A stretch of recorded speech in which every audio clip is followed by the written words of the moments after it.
കർത്താവിൽ ബഹുമാനപ്പെട്ട അധ്യക്ഷനും ശേഷം കടന്നു വന്നിരിക്കുന്ന എല്ലാ പ്രിയപ്പെട്ടവർക്കും വേഗം വരുന്നതിനായ യേശു ക്രിസ്തുവിൻ്റെ നിസ്തുല്യമായ നാമത്തിൽ എൻ്റെ സ്നേഹവന്ദനത്തെ ഞാൻ ആദ്യമായിട്ട് അറിയിക്കുന്നു. ഞാൻ ഇന്നിവിടെ അവതരിപ്പിക്കുന്ന ഭാവനയുടെ പേര് ഒരു മൊബൈൽ ഫോണിൻ്റെ സാക്ഷ്യം എന്നുള്ളതാണ്. പ്രിയരെ, എൻ്റെ പേര് മാത്രം മതിയാകും നിങ്ങൾക്കെന്നെ മനസ്സിലാക്കാൻ. എൻ്റെ ചേട്ടന്മാരും അനിയന്മാരുമായി ഒരാളെങ്കിലും നിങ്ങളുടെ കയ്യിലുണ്ടായിരിക്കും.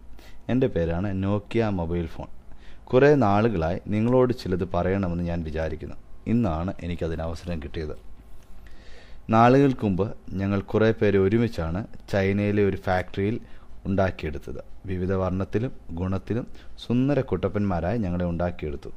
അവിടെ നിന്ന് പാക്കറ്റുകളാക്കി ഓരോരോ കടകളിലേക്ക് അയച്ചു. ഭാഗ്യം കൊണ്ടോ നിർഭാഗ്യം കൊണ്ടോ ഞാൻ എത്തിച്ചേർന്നത് മധ്യപൂർവ്വ ദേശത്തുള്ള ഷാർജ എന്ന പട്ടണത്തിലെ മൊബൈൽ റൗണ്ട് അബൌട്ട് എന്ന സ്ഥലത്താണ്. അവിടെയും എനിക്ക് കിട്ടി കുറേ നല്ല കൂട്ടുകാരെ. ഞങ്ങളെല്ലാം സുഖമായി അങ്ങനെ കണ്ണാടിക്കൂട്ടിൽ കഴിഞ്ഞു വന്നു. നാട്ടുകാരിൽ ചിലർ വന്ന് ഞങ്ങൾക്ക് വില പറഞ്ഞ് വാങ്ങിച്ചുകൊണ്ട് പോവുക പതിവായിരുന്നു. അങ്ങനെ എൻ്റെ കൂട്ടുകാർ വന്നും പോയിക്കൊണ്ടുമിരുന്നു. ഞങ്ങളുടെ കടയുടെ മുന്നിലൂടെ ഒരു കറുത്ത പുസ്തകം പിടിച്ച ഒരു കൂട്ടർ നടന്നു പോകുന്നത് ഒരു സ്ഥിരം കാഴ്ചയായിരുന്നു. പ്രത്യേകിച്ച് വെള്ളിയാഴ്ചകളിൽ അവർ എണ്ണം വളരെ കൂടുതലായിരുന്നു. അവർ ആരുടെയൊക്കെയോ കുറ്റം പറഞ്ഞുകൊണ്ടാണ് നടന്നിരുന്നത്. ഒരു ദിവസം ജിജ്ഞാസ അടക്കുവാൻ വയ്യാതെ ഞാൻ എൻ്റെ കൂട്ടുകാരനോട് ചോദിച്ചു, ആരാണ് ഈ കൂട്ടർ? അവരെന്തിനാണ് ഈ ആൾക്കാരുടെ കുറ്റം പറഞ്ഞുകൊണ്ട് നടക്കുന്നത്? അവൻ ചിരിച്ചുകൊണ്ട് മറുപടി പറഞ്ഞു, അവരാണ് പെന്തക്കോസ്തുകാർ. ഇവിടെ അടുത്ത് അവരുടെ ഒരു പള്ളിയുണ്ട്. അവർ രണ്ട് കാര്യത്തിന് മാത്രമേ വായ തുറക്കൂ. ഒന്ന്, ഭക്ഷണം കഴിക്കാനും. രണ്ട്, കുറ്റം പറയുവാനും. സ്തോത്രം പറയുവാൻ പോലും അവർ വായ തുറക്കാറില്ല. എന്തോ എനിക്ക് അവരുടെ പള്ളിയിലൊന്ന് പോകണമെന്ന് തോന്നി. അങ്ങനെ ഇരിക്കെ ഒരു ദിവസം ഒരു വെള്ള ഉടുപ്പിട്ട് വന്നയാൾ എന്നെ വില കൊടുത്ത് വാങ്ങി. ഞാൻ കൂട്ടുകാരോടൊക്കെ കണ്ണീരോടെ വിട പറഞ്ഞു. അയാൾ എന്നെ നേരെ വീട്ടിലേക്കാണ് കൊണ്ടുപോയത്. പിറ്റേന്ന് രാവിലെ എൻ്റെ ഉടമസ്ഥൻ വന്ന് സൂക്ഷ്മതയോടെ എന്നെ കയ്യിലെടുത്ത് തൊട്ട് തലോടി. എനിക്ക് വലിയ സന്തോഷം തോന്നി. എന്നിട്ട് അയാൾ അലമാരിയിൽ നിന്ന് ഒരു കറുത്ത പുസ്തകം പൊടി തട്ടി കുടഞ്ഞെടുക്കുന്നത് കണ്ടു. ഞെട്ടലോടെ ഞാൻ മനസ്സിലാക്കി അയാൾ ഒരു പെന്തക്കോസ്തുകാരനാണെന്ന്. അയാൾ എന്നെയും കൊണ്ട് നേരെ പള്ളിയിലെത്തി. ആദ്യമായി ഞാൻ അതിനകം കണ്ടു. കുറേ ആളുകൾ കൈകൊട്ടി പാടിക്കൊണ്ടിരിക്കുന്നു. എൻ്റെ ഉടമസ്ഥൻ ഏറ്റവും പുറകിലത്തെ കസേരയിൽ ഇരിപ്പുറപ്പിച്ചു. അതെന്നെ അത്ഭുതപ്പെടുത്തി. പ്രായാധിക്യമുള്ള പലരും നിലത്തിരുന്ന് ആരാധിക്കുമ്പോൾ അരോട് ദൃഢഗാത്രനായ ഇയാൾ എന്തിന് കസേരയിലിരിക്കുന്നു? പാട്ട് കഴിഞ്ഞ് പ്രാർത്ഥന തുടങ്ങി. മുമ്പിലിരിക്കുന്ന ആരോ ശക്തമായി പ്രാർത്ഥിക്കുകയാണ്. എനിക്കൊരു സ്തോത്രം പറയണമെന്ന് തോന്നി. പക്ഷേ എൻ്റെ തോന്നൽ മറ്റുള്ളവർക്കില്ലാഞ്ഞിട്ടാവാം, എല്ലാവരും മരണ വീട്ടിലെ പോലെ നിശബ്ദരായിരുന്നു. ആ സമയം എൻ്റെ ഉടമസ്ഥൻ എന്നെ കയ്യിലെടുത്ത് എന്നിലൂടെ ഫേസ്ബുക്കും ട്വിറ്ററും ഒക്കെ നോക്കാൻ തുടങ്ങി. എനിക്കേറെ സങ്കടം തോന്നി. ആരാധന തകൃതിയായി നടക്കുമ്പോഴും അയാൾ എന്നെ താഴെ വെച്ചില്ല. വേദപുസ്തകം മാറ്റി താഴെ വെച്ചിട്ട് അയാൾ എന്നിലൂടെ ചാറ്റിങ്ങും മെയിലും ഒക്കെ നോക്കിക്കൊണ്ടേയിരുന്നു. പ്രസംഗിക്കാൻ എഴുന്നേറ്റ പാസ്റ്റർ വിശ്വാസികൾ ആരാധന സമയത്ത് മൊബൈലിൽ കളിക്കുന്നത് ലജ്ജാകരമെന്ന് പറഞ്ഞിട്ടും തികച്ചും നാണമില്ലാത്ത എൻ്റെ ഉടമസ്ഥൻ എന്നെ താഴ്ത്തി വെച്ചില്ല. എനിക്ക് അത്ഭുതം തോന്നി. ഹലോ എന്നൊരു വിളി കേട്ടാണ് ഞാൻ തിരിഞ്ഞു നോക്കിയത്. നോക്കിയപ്പോൾ തൊട്ടടുത്ത് കിടക്കുന്ന കസേരച്ചേട്ടനാണ്. കസേര പറഞ്ഞു തുടങ്ങി, നിന്റെ ഉടമസ്ഥൻ ഇങ്ങനെയൊന്നും ആയിരുന്നില്ല. പണ്ട് ജോലി തേടി വിസിറ്റിങ്ങിന് വന്ന സമയത്ത് അവൻ മുമ്പിൽ മാത്രമേ ഇരിക്കുകയുള്ളായിരുന്നു. എന്തായിരുന്നു അവൻ്റെ കയ്യടി, എന്തായിരുന്നു അവൻ്റെ ഒരു ആരാധന. പിന്നെ ജോലി കിട്ടി, കയ്യിൽ കാശൊക്കെയായി, വണ്ടിയൊക്കെ വന്നതിൽ പിന്നെ ശേഷമാണ് അയാൾ ഇങ്ങനെ ആയത്. ഞാൻ നെടുവീർപ്പെട്ടു. വീണ്ടും പ്രസംഗിക്കാൻ മറ്റൊരു പാസ്റ്റർ എഴുന്നേറ്റു. പാസ്റ്ററുടെ പ്രസംഗം കത്തി കയറുകയാണ്. ആരൊക്കെയോ ഉച്ചത്തിൽ സ്തോത്രവും ഹല്ലേലൂയയും പറയുന്നു. എൻ്റെ ഉടമസ്ഥൻ അപ്പോഴും എന്നെ താഴെ വെച്ചിട്ടില്ല. ആരാധനയുടെ അത്യുച്ച ശ്രേണിയിൽ സിംഹഗർജന പോലെ ഒരു ശബ്ദം ഞാൻ കേട്ടു. ആരോ എൻ്റെ പേർ വിളിക്കുന്നു.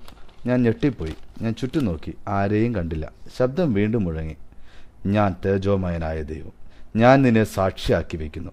ന്യായവിധി ദിവസം എന്നൊരു വലുതും ഭയങ്കരവുമായ നാൾ വരുന്നുണ്ട്.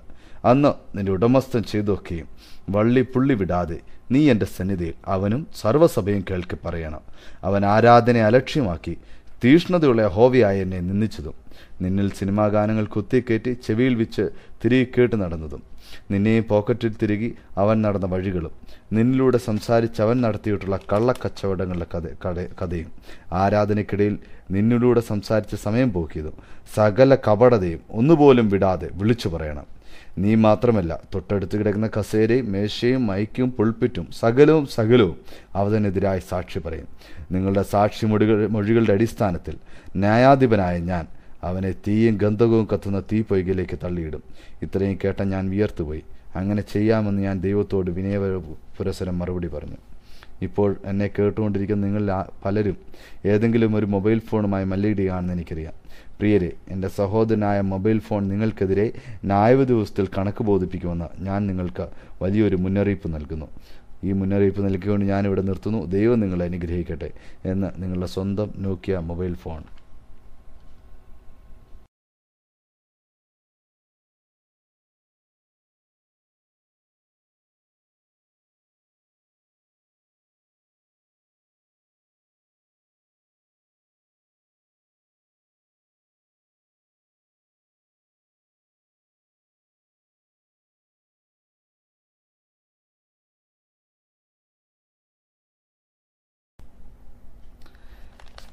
കർത്താവിൽ ബഹുമാനപ്പെട്ട അധ്യക്ഷനും ശേഷം കടന്നു വന്നിരിക്കുന്ന എല്ലാ പ്രിയപ്പെട്ടവർക്കും വേഗം വരുന്നതിനായ യേശു ക്രിസ്തുവിൻ്റെ നിസ്തുല്യമായ നാമത്തിൽ എൻ്റെ സ്നേഹവന്ദനത്തെ ഞാൻ ആദ്യമായിട്ട് അറിയിക്കുന്നു.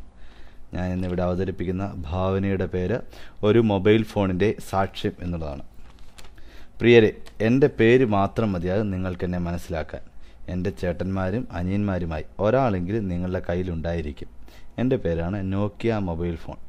കുറേ നാളുകളായി നിങ്ങളോട് ചിലത് പറയണമെന്ന് ഞാൻ വിചാരിക്കുന്നു.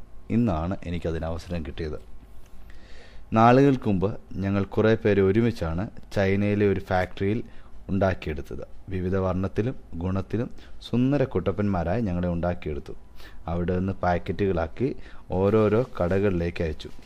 ഭാഗ്യം കൊണ്ടോ നിർഭാഗ്യം കൊണ്ടോ ഞാൻ എത്തിച്ചേർന്നത് മധ്യപൂർവ്വ ദേശത്തുള്ള ഷാർജ എന്ന പട്ടണത്തിലെ മൊബൈൽ റൗണ്ട് അബൌട്ട് എന്ന സ്ഥലത്താണ്. അവിടെയും എനിക്ക് കിട്ടി കുറേ നല്ല കൂട്ടുകാരെ. ഞങ്ങളെല്ലാം സുഖമായി അങ്ങനെ